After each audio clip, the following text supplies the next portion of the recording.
કે જે પણ પોલીસના અધિકારીઓ દેશી દારૂ અડ્ડા ચલાવવા માટે બુટલેગરોને પ્રોત્સાહન આપશે, દેશી ડ્રગ્સના અડ્ડાઓ ચલાવવા માટે આ માફિયાઓને આગળ કરશે, એ અધિકારીઓના એકવાર નહીં 1000 વાર બક્કલ અને પટ્ટા અમે ગુજરાતની જનતા ઉતારીશું.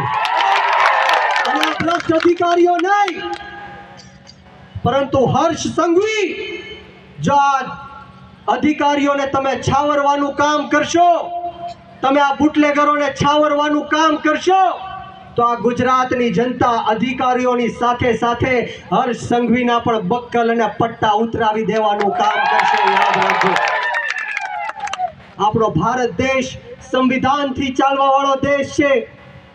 આપણે કોઈનાથી ડરવાની કે ગભરાવાની જરૂર નથી.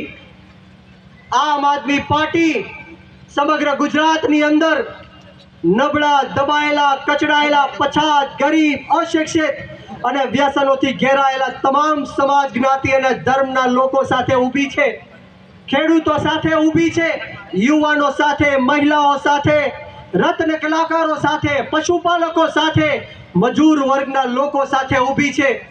અહીંયા બેઠેલા તમામ આમ આદમી પાર્ટીના હોદ્દેદારો તમારા બાળકોના ભવિષ્ય માટે મોતને મુઠ્ઠીમાં લઈને ફરવાવાળા લોકો છે. મોતનું કફન બાંધીને તમારી માટે નીકળેલા લોકો છીએ. આ ચૈતરભાઈ વસાવાને એક વાર નહીં પરંતુ બે વાર 80 કરતા પણ વધારે દિવસોથી જેલની અંદર પૂરવામાં આવ્યા હતા. આ યુવરાજસિંહ જાડેજા આપણી વચ્ચે ઉપસ્થિત છે, એમને પણ ષડયંત્ર રૂપી જેલમાં પૂરવામાં આવ્યા હતા.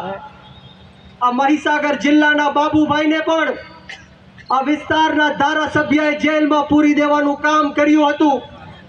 ત્યારે આ વિસ્તારના ધારાસભ્યએ, પૂર્વ મંત્રીએ આ સભામાં લોકો ન આવે, આમ આદમી પાર્ટીની સભાઓ ન થાય તે માટે અનેક પ્રયત્ન કર્યા.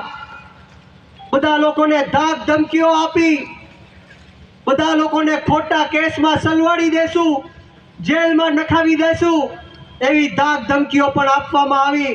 પરંતુ આ જાહેર મંચ ઉપરથી આ ભ્રષ્ટાચારી ભારતીય જનતા પાર્ટીના લોકોને હું કહેવા માંગીશ કે તમે ગમે એટલો અન્યાય કરો, અત્યાચાર કરો, ખોટા કેસો કરો, જેલમાં નાખો, પરંતુ આ આદિવાસી સમાજના દીકરા તમારી સામે છેલ્લા શ્વાસ સુધી મોરે મોરો આપી દેવા માટે તૈયાર છે. મોરે મોરો આપી દેવા માટે અમે લોકો તૈયાર છીએ. એટલા માટે હું હર હંમેશ કહું છું કે લાગશે વાર પણ આવશે મજા, લાગશે વાર પણ આવશે મજા.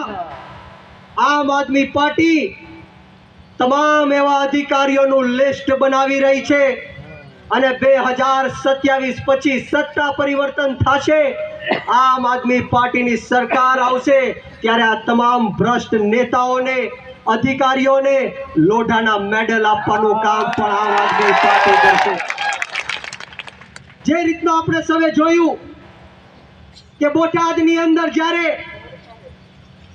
ખેડૂતો પોતાનો હક, અધિકાર અને ન્યાય માંગવા માટે ગયા, ત્યારે જે રીતના જલિયાવાલા બાગની અંદર આ અંગ્રેજની હુકુમત હતી અને અંગ્રેજની હુકુમતના કારણે પોલીસને હાથો બનાવીને નિર્દોષ લોકો ઉપર ગોળીબાર કરવામાં આવ્યો.